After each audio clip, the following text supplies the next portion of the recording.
Losing internet in the middle of service sucks. Today I'm going to show you how to make sure that you have a credit card properly stored and how to process that payment once you're back online. The easiest way is to simply take the order from the customer, enter in the products that they've selected, and swipe the customer's card. On the top left-hand corner of the screen, you'll see the customer's name displayed for a moment before sending you back to the main menu. From here, you can click the Tabs tab, and this will bring up all open tabs. In the bottom right-hand corner of the screen, you can see the credit card provider and the last four digits of the card number associated with the tab.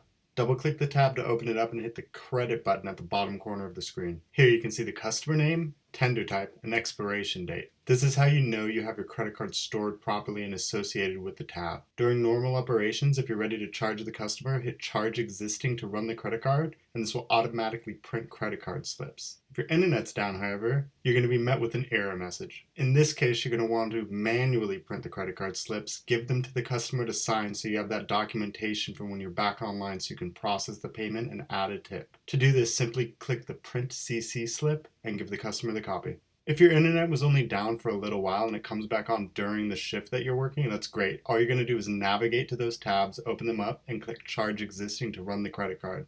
And this is what a successful transaction looks like. If, however, the internet did not come back on during your shift, you're going to need to access the previous business day. To do so, click the up arrow icon on the bottom center of the screen. This is going to bring up a calendar that's going to allow you to select the business day. Click Tabs and let's go over the tab queue. At the top of the screen, you'll see 4 different ways that we categorize tabs: open, pending, closed, and all. Since your internet was down, you're going to need to go charge those cards that are associated with these tabs. To do so, double-click on the tab from the open queue and select Charge Existing to run payment. Once you've charged that card, it's going to move from open to pending. And here's where you're going to add the tip. To do so, start typing in the tab number, and it'll automatically pop up the area to adjust the tip. Click Add Tip, and you're done.